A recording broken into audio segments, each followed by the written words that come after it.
बताया, अशुद्धि की बात बताई। स्पीकर ऑफ कर दो यहाँ से, ऊपर से। अच्छा ठीक है, तो यहाँ अशुद्ध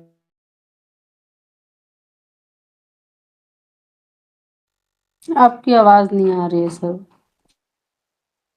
कर दी रे। सर अब आपकी आ रही है आवाज नहीं आवाज? आ रही। अब आ रही है? जी सर। हाँ, जी सर। ठीक है, देखिए यहाँ संबंधवाचक विशेषण की बात कही गई है।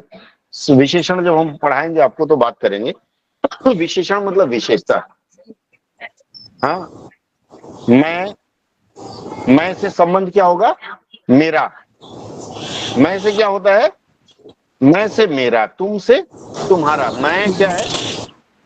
एक तरह का सर्वनाम है ना, तो मैं से मेरा जो है वह संबंधवाचक हो जाता है। तो यहाँ प्रश्न है कि निम्नलिखित में से, स्पीकर ऑफ रखिए, किस वाक्य में संबंधवाचक विशेषण संबंधी अशुद्धि है? तो पहला है, तुम्हें कौन से पौधा चाहिए, मैं कल करा दिया था। तुम्हें कौन से, यहाँ से जो है एक्चुअली वाक्य की अशुद्धि में सिखा देता हूं। यहाँ कौन जब शब्द का प्रयोग होगा, ये सिर्फ वाक्य की अशुद्धि बता रहा हूं, संबंधवाचक विशेषण फिर बाद में बताता हूं। कौन से है, तो कौन जब लगता है ना, तो कौन के बाद से नहीं लगता, कौन के बाद सा लगता है। लेकिन अगर दो बार कौन है, कौन कौन, तब से लगेगा, क्योंकि एक से अधिक की बात होती है। दूसरा है, मेरे जितना विद्यार्थी है सभी सदाचारी है। मेरे जितना, ये जितना क्या सही है? जितने, मेरे जितने विद्यार्थी हैं, इस वाक्य में भी अशुद्धि है। मैं सिर्फ वाक्य की अशुद्धि बता रहा हूं अभी। उसके बाद है, यह तो केवल तिहाई भाग है। यह तो केवल तिहाई भाग है, और है में है लिख दिया गया, बिंदी लगा दिया गया है, जिसके कारण है नहीं होता है या तो किसी का स्पीकर ऑन हो रहा है, कौन है? आप बंद कर लें कृपया, ठीक है। हाँ, मैं प्रश्न, इस प्रश्न पर हम चर्चा करेंगे। एक बार पहले मैं वाक्य की अशुद्धि आप लोगों को सिखा दूं, बाकी इस प्रश्न पर मैं अभी बताऊंगा। वाक्य की अशुद्धि पहले सीख लीजिए। वाक्य की अशुद्धि कहाँ कहाँ है वह पहचानना सीख लीजिए, फिर विशेषण पर मैं आऊंगा। उसके बाद है, यहाँ 100 किलो तो कुत्ते भौंक रहे हैं। कुत्ते क्या 100 किलो के हो सकते हैं? इसका मतलब इस वाक्य में अशुद्धि है। अब आता है संबंध। मैंने संबंध बताया, संबंध क्या? मेरा तेरा जो है यह संबंधवाचक होता है। अब यहाँ देखिए, तुम्हें कौन सा पौधा चाहिए, इसमें कोई संबंध वाली बात आई है क्या? नहीं आई है, तो ये संबंधवाचक विशेषण है ही नहीं इसमें। यह तो केवल तिहाई है, इसमें आया है क्या संबंध वाला कुछ? मेरा तेरा आया है क्या? मेरा तेरा उसका, यही तीन आता है। उसके बाद यहाँ 100 किलो कुत्ता भौंक रहा है, यहाँ भी कोई संबंध नहीं है, तो ये नहीं होगा। अब यह वाला जो वाक्य, मेरे जितना, मेरे तेरे आया ना इसमें, तो इसमें दिखा रहा है संबंधवाचक विशेषण संबंधी अशुद्धि है, मतलब मेरे जितना जो है वह अशुद्धि इसमें निकला। ठीक है, क्लियर है? आगे बढ़ते हैं हम लोग। ना समझ में आए जो लोग ऑनलाइन है पूछ लेंगे। आंसर तो गलत है ना, मेरी जितनी हो। तो उसमें अशुद्धि तो पूछा है, देखो जरा क्वेश्चन फिर से पढ़ो। अशुद्धि है, और बहुत लोग इसको शुद्धि में मार के आए थे, और कुछ नहीं बुझाया तो तुक्का मार के आए थे। ठीक है, एक नंबर मार दिए थे। ठीक है, ऐसे बहुत लोग हैं। आगे बढ़ते हैं हम लोग अगले में। किसी का स्पीकर ऑन है, कृपया बंद कर लें। अगला है, अलमारी टूट गया है, इस अशुद्ध वाक्य का शुद्ध रूप। अशुद्ध वाक्य का शुद्ध रूप। हाँ, अलमारी कौन सी लिंग है? अब यहाँ देखिए कि अलमारी से संबंधित लिंग इसमें कहीं है क्या? अलमारी स्त्रीलिंग है, तो स्त्रीलिंग से संबंधित कोई वाक्य है क्या? है ना। चौथा वाक्य है, अलमारी टूट गई है, तो हाँ है इसमें है। उधर से ही पढ़ाई पढ़ाई अब कंटिन्यू रखिए। बैग दे दीजिए खाली बस, उधर से ले लीजिए। आ जाइए, हाँ आ रहे हैं। ठीक है, एक मिनट उधर से ही दे दो। अच्छा 2 मिनट और रुक जाइए आप लोग, 2 मिनट के बाद हम लोग शुरू करते हैं। जाओ बच्चों, इसमें उसमें जिसको जाना है चले जाओ। ठीक है, कंप्यूटर सारे चले जाओ, सारे चले जाओ उसी में। ठीक है, आगे बढ़ते हैं हम लोग अगले वाक्य में। सब ले जाओ। अच्छा थोड़ा स्क्रीन शेयर करके जाओ, स्क्रीन शेयर करके जाओ, इसको क्लोज कर दो। 1 मिनट, हाँ थोड़ी शिफ्टिंग हुई है, जाओ उधर चली जाओ। ठीक है, दूसरा आईडी है। 1 मिनट में जरा दूसरे आईडी से स्विच कर रहा हूं। ये ऑन करो भाई, टीवी ऑन करो, टीवी ऑन नहीं है। तब तक वो गूगल मीट एक दूसरा आईडी से डाल दो। 1 मिनट, हाँ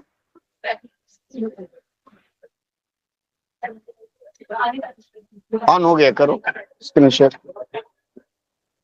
5 मिनट और आप लोग रुकिएगा। हाँ? क्या हुआ? यही खाना खा गई।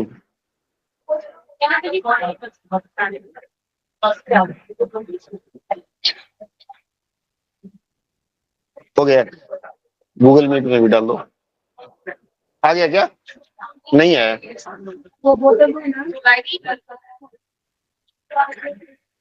आ गया, हाँ आ रहा है। कोड है YYB Bombay, QVPQ, Q Victor, P papa, queen, उसके बाद XU अम्ब्रेला और क्वीन।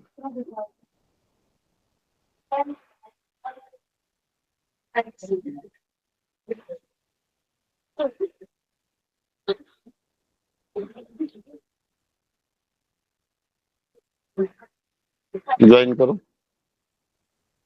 थोड़ा स्क्रीन बड़ा कर दो। चलिए हम लोग दूसरे स्क्रीन पर भी जुड़ गए हैं और अब हम लोग फुल फ्लेश्ड करेंगे। थोड़ी सी व्यवधान थी। अब बात करते हैं। देखिए स्क्रीन दिख रहा है ना आप लोगों को? वो स्टूल लेते जाना तो माता जी का। अगला है, देखिए यहाँ अलमारी टूट गई। अलमारी टूट गया, यह अशुद्ध वाक्य था। इसके जगह पर अलमारी चूंकि ई से शुरू होता है, कई बार शॉर्टकट में बताते हैं, तो ऐसे वाक्यों में हम लोग, दिनेश जी आप बोलने का प्रयास कर रहे हैं, बार बार आपका ये माइक ऑन हो रहा है, ठीक है? तो ऐसे वाक्यों में अलमारी टूट गई है, अलमारी स्त्रीलिंग है इसलिए उसकी क्रिया भी स्त्रीलिंग होगी। अगले वाक्य में हम लोग चलते हैं, बरखा के लिए उपयुक्त पर्यायवाची शब्द। बरखा किसको बोलते हैं? वर्षा को या वर्ष को? ठीक है, वर्षा का मतलब होता है वर्षा, ठीक है? तो यह सही होगा। आगे बढ़ते हैं हम लोग।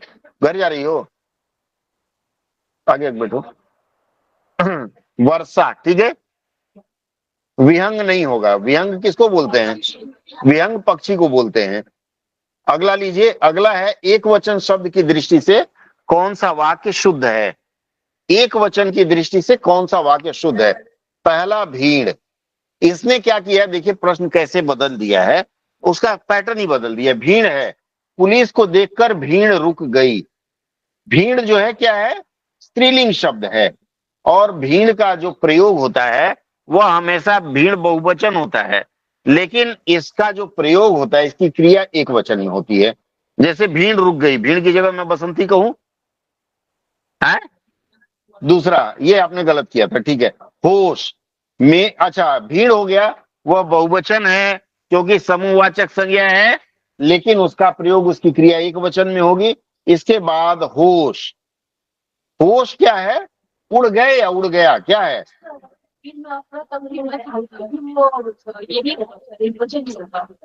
हाँ मैं बता रहा हूं आगे। अब ये जो होश है, हाँ ये होश कौन सी संज्ञा है? होश जो है भाववाचक संज्ञा है। होश भी जो होता है ना, होश भी बहुवचन रूप में लिखा जाता है। और प्राण, श्याम को अपने प्राण नहीं, यहाँ प्राण की कोई चिंता नहीं, प्राणो होना चाहिए, ठीक है? और लोग, हाँ प्राणों की कोई, प्राण देखिए, भीड़, होश, प्राण, लोग, ये तीनों शब्द हैं तो बहुवचन के, लेकिन यहाँ एक वचन रूप में प्रयोग करना कौन सा सही रहेगा? भीड़ ही रहेगा, क्योंकि पुलिस और भीड़ दोनों समूहवाचक संज्ञा है और उस आधार पर एक वचन के रूप में उनका प्रयोग होता है। पुलिस आ गई, ठीक है? आगे बढ़ते हैं हम लोग अगले वाक्य की तरफ। 64वां नंबर, ममता का पर्यायवाची शब्द श्वेता बताएगी, स्वाति बताएगी। ममता का पर्यायवाची शब्द, क्योंकि दीदी का नाम है। ममता का कल ही ये पूछ रही थी। प्रेम नहीं होगा, प्रेम नहीं होगा, वात्सल्य होगा। जैसे माँ का, माँ की ममता होती है ना, तो वात्सल्य एक रस होता है, तो यह उस रूप में आएगा। माता, माता तो बेचारी वो ममता छिड़कती है, जो प्रेम करती है वो वात्सल्य कहा जाता है, और प्यार नहीं होगा, प्रेम और प्यार दोनों आउट। ठीक है, अगला वाक्य लेते हैं। ऑनलाइन जो लोग हैं, क्लियर हो रहा है, हाँ या ना? जी सर। जी सर। अगर कहीं डाउट हो तो पूछ लीजिएगा। मैं देखिए 3 एंगल से तैयारी करवा रहा हूं। पहला, जो मूल वाक्य में गलती है उसका निकालना। दूसरा, जो प्रश्न पूछा गया है उसको बताना। और तीसरा, उसमें व्याकरण संबंधी और क्या हो सकता है। 4 चीजों पर हम चर्चा कर रहे हैं। ठीक है, अगला है माता पिता निम्नलिखित में से किस वाक्य में लिंग संबंधी अशुद्धि, ध्यान रखिएगा, अशुद्धि, शुद्धि नहीं। तो माता पिता संतान का हित चाहते हैं, सही है ना ये? क्योंकि माता पिता बहुवचन है, और बहुवचन है तो चाहना होगा। अगला है अध्यापिका कक्षा में पढ़ा रही है, पढ़ा रही है या पढ़ा रही हैं, दोनों चलेगा। तो यह भी शुद्ध है, हमको अशुद्ध ढूंढना है, ध्यान रहे। लक्ष्मीबाई एक वीरांगना थी, यह भी सही है। तो गलती क्या है? वह स्त्री बहुत अभिमानी है। ये परीक्षा से एक दिन पहले यह प्रश्न मेरे पास किसी ने भेजा था, भगवान जाने कि उसको प्रश्न पत्र पता चल गया था क्या। तो उसने यह भेजा था और पूछा था, और उसमें आया था विकल्प में अभिमानिनी।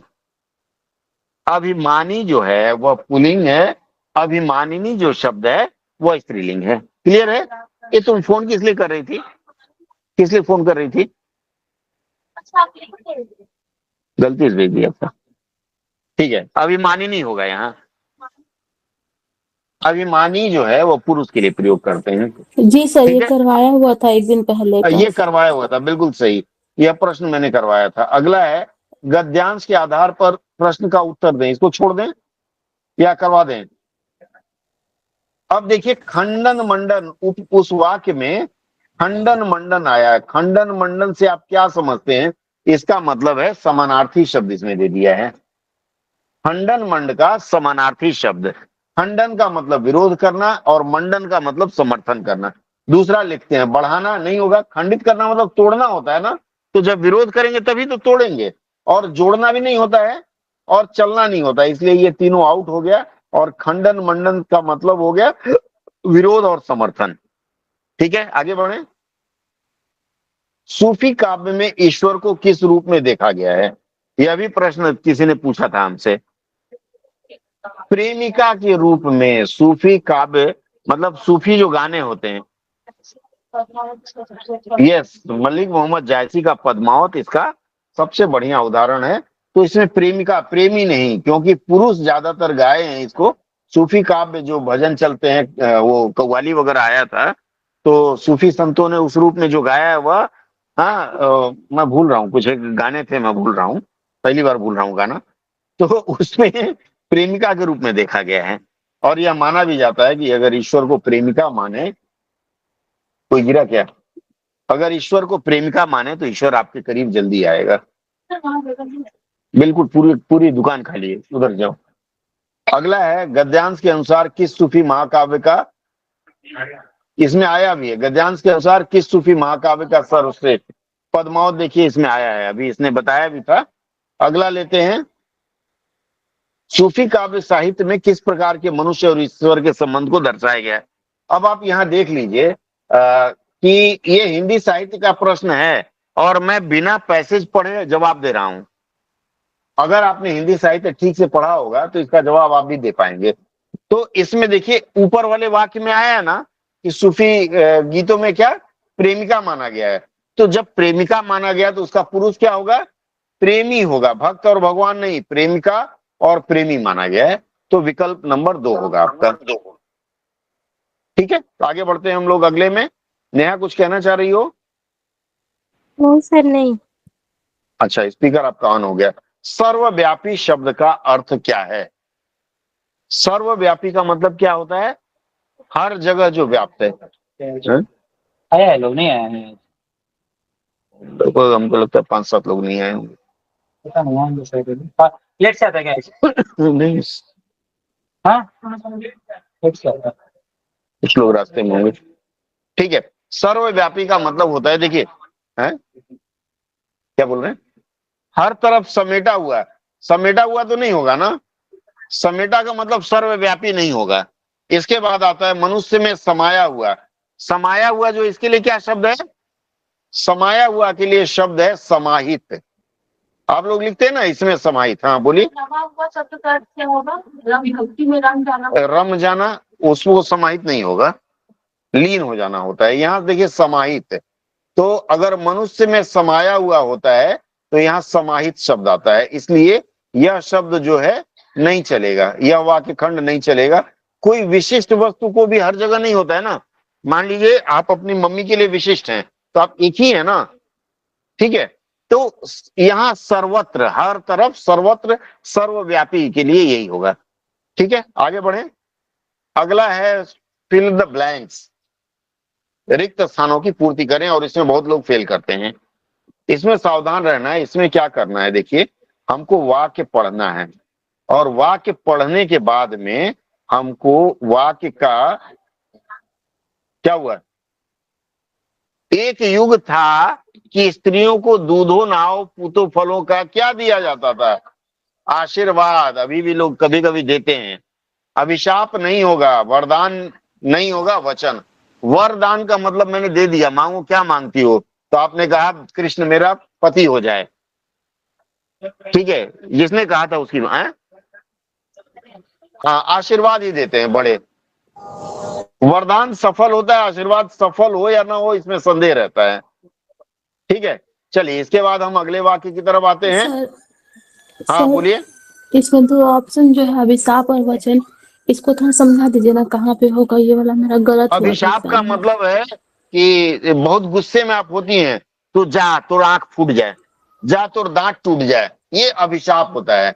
जा तेरी भैंस भाग जाए, ठीक है, जा तुम्हारे पैसे खो जाएं, ये श्राप देती हैं आप। और जो श्राप देते हैं, शाप बोलते हैं, उसी को अभिशाप बोलते हैं। ठीक है, अरे कारण सर, रही है। हाँ बोलिए। इस गद्यांश में आगे चल के देखिए नेक्स्ट लाइन में ना वरदान दिया हुआ है। मैं आता हूँ ना, काहे टेंशन ले रही, आई एम देयर। नहीं सर, ठीक वरदान है, मारे अरे थे मगर आगे मेरा तो सुनने दी, बात बोलने नहीं देती है। अरे आगे तो सुन लीजिए पहले, थोड़ा दुख होता है। घर में बच्चे नहीं बोलने देते, और ऑफिस में बॉस, यहाँ आप लोग तो बोलने दिया करिए। ठीक है, हमारा पंच लाइन। आगे बढ़ते हैं। वचन का मतलब आपने वचन दे दिया, 7 फेरों के 7 वचन शादी में, प्यारी दुल्हनिया भूल न जाना। ठीक है, वो वचन दिया कि मैं वचन देती हूँ कल आपके लिए 1.25 किलो लड्डू लेके आऊंगी। वचन भी निभाना पड़ता है, और अभिशाप भी सफल होता है, और वरदान भी सफल होता है। कह दिया, भगवान शिव ने कह दिया कि जाओ जिसके ऊपर सिर रख दोगे वह भस्म हो जाएगा। अब वो शिव जी को ही दौड़ा लिया कि चलो यहीं से आजमाते हैं, जिसके सिर पे हाथ रख दो। तो शिव जी ने क्या किया, भगवान विष्णु प्रकट हुए और बोला चलो डांस करते हैं, मोहिनी रूप धारण करके। तो पहला स्टेप सिखाया, बोला ऐसे करो, तो उसने ऐसे किया। बोला वैसे सिर पे हाथ रखो, और जो उसने हाथ रखा त्यों वो भस्म। ठीक है, तो भगवान विष्णु मोहिनी रूप धारण करके वहां भी आए थे। आगे बढ़ते हैं हम लोग। तो कभी कभी क्या होता है, लोक कथाओं से और कहानियों से हम बहुत कुछ शब्द सीख जाते हैं। अगला लेते हैं। अगला वाक्य है, पौराणिक कथाओं में तो 100 पुत्रों का वरदान मामूली बात थी, परंतु वर्तमान समय में यह अभिशाप हो गया। सही बात है, 100 बच्चे का मतलब हो गया, आदमी कितना वो करेगा, संभालेगा। ठीक है, तो ये 100 पुत्रों का, अब देखिए अभी आप बता रही थी, किरण बहन शायद बता रही थी, यहाँ देखिए पौराणिक सर। कथाओं में वरदान मामूली बात थी। ठीक है, तो वरदान आज भी मिलेगा क्या 100 का? तो यहाँ यह वरदान अभिशाप हो जाएगा। यही वरदान यहाँ रिपीट हो गया है। 100 पुत्रों का किसको वरदान था? कुंती माँ। गांधारी को, और सारे नष्ट हो गए लड़ झगड़ के। ठीक है, ऐसा गलत काम नहीं करना है। बच्चे एक ही अच्छे, चाहे अपने या पड़ोसियों के, भारत सरकार का नारा है। ठीक है, आगे बढ़ते हैं हम लोग। नहीं तो मुझे याद है कि मेरे एक मित्र हैं शर्मा जी, 5 बच्चे थे। एक दिन वो अपने बच्चे को ले आए डॉक्टर दिखाने के लिए। तो डॉक्टर ने पूछा, शर्मा जी बच्चे का नाम क्या है? तो सिर खुजाते रहे, बाद में बोले बेटा तेरा नाम क्या है? तो मान लिया 5वीं हालत, 100 में क्या होगा, हम तो भूल जाएंगे। ठीक है, तो ऐसा मैंने खूब देखा है। अगला वाक्य लेते हैं, आगे बढ़ते हैं। किरण जी का समस्या समाधान कर दिया हमने। अगला वाक्य है, पहले कहते थे बड़ा परिवार सुखी परिवार, आ ही गया मैं जो बोलना चाह रहा था। अब कहते हैं छोटा परिवार सुखी परिवार। परिस्थिति ने जहां सब कुछ बदला, तब इस आशय को भी पूर्णतः बदल दिया। पहले अधिक जनसंख्या को अगेन वरदान क्या है? जनशक्ति लिया जाता था। जनशक्ति को अंग्रेजी में मैन पावर कहते हैं, लिख लीजिए। हैं? जनसंख्या को जनशक्ति मतलब, मेरे एक परिचित हैं, उनका कहना था, जब मैंने फैमिली प्लानिंग के ऊपर उनको कुछ कहना शुरू किया तो बोले भाई साहब रहने दीजिए, अगर मेरे पास 8 बच्चे हैं तो किसी झगड़ा हुआ तो घर में 8 लाठी निकलेगी, और मजाल है अगर 2 हैं तो दोनों पिटा जाएंगे। तो उस समय लोगों को लगता था ये जनशक्ति है, मैन पावर, लिख लीजिए उसकी अंग्रेजी मैन पावर। लेकिन आज की तारीख में जनशक्ति नहीं रह गया है। अच्छा, देशभक्ति तो हो ही नहीं सकता जनसंख्या। उसके बाद एकता, एकता भी नहीं हो सकती। एकता तो 2 में भी हो सकती है, 10 की जरूरत नहीं है। और ताकत, कई लोग ताकत मार के आए हैं, if I am not wrong. क्या है मैडम आपका? ताकत मार के आई हैं? ताकत नहीं होगा, जनशक्ति होगा, मैन पावर। क्योंकि मैंने बताया ना कि 8 लाठी रहेगी तो 8 शक्ति है हमारे पास। अगला लेते हैं। बहुत अच्छा प्रश्न पत्र था, लेकिन लोग जानबूझ के गलती करके आए हैं। ले क्या होगा, एक ही गलती 25 गलती हो गई। अगला है, आज वही जनशक्ति क्या बन गई है? बोझ बन गई है। मतलब अभिशाप में आ रहे हैं भाई। पहली नजर में मेरे लिए क्या है कि अब 8 बच्चों को हम खिलाएंगे कहां से? मान लिया 8,000 महीना पाते हैं तो सब लेके भाग जाएंगे, मोबाइल रिचार्ज में भी 400 रुपया लग जाता है, तो कहां से 8 खिला पाएंगे? तो वह बोझ बोलते हैं, और बोझ यहाँ नहीं है तो वह क्या हो जाएगा? अभिशाप हो जाएगा। वरदान तो नहीं है, होगा, होगा क्या? आशीर्वाद भी नहीं होगा। ये सब अच्छे में आता है, और सफलता तो अच्छे में ही आता है ना, तो यह अभिशाप बन जाएगा। क्लियर है? आगे बढ़े। अगला वाक्य है, अच्छा नीचे वाक्य लिखा है, मैं झूठे ऊपर पढ़ रहा हूं।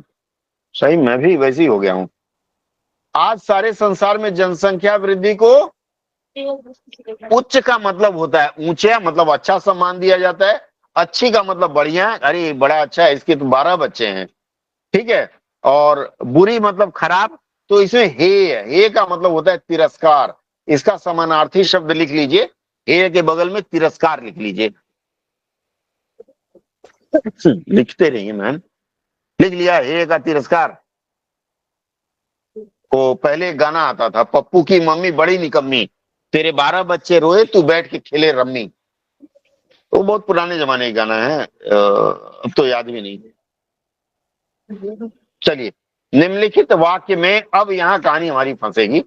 पद क्रम, उचित पद क्रम वाले वाक्य की पहचान करें।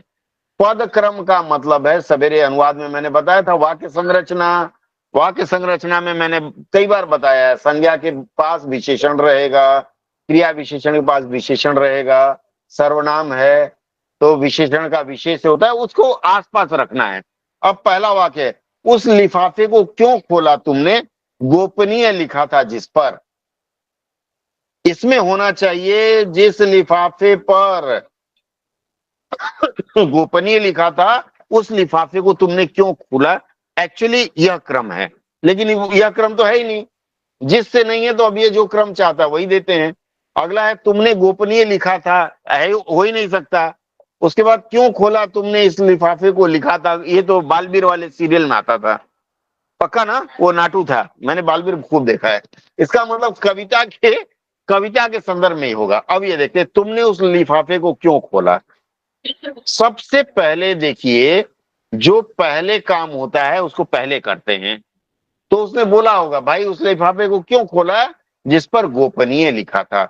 दूसरी बात क्या है, दोनों 2 वाक्यांश हैं, एक प्रधान उपवाक्य है और एक आश्रित उपवाक्य है। उपवाक्य में मैंने समझाया था आप लोगों को, तो अगर उसका आधार भी देखेंगे तो ये जो उपवाक्य का प्रचलन है उसमें क्या आता है कि कोई भी वाक्य परिपूर्ण तब होता है जब कर्ता और क्रिया दोनों हो। अब इन दोनों वाक्यों में एक कर्ता और एक क्रिया है कि नहीं है। यहां गोपनीय कर्ता छुपा हुआ है, गोपनीय संज्ञा है और लिखा क्रिया है। इसी तरह से लिफाफ तुमने कर्ता है और खोलना क्रिया है। ठीक है, समझ में आया नहीं आया? इसको समझ नहीं आया, आ गया।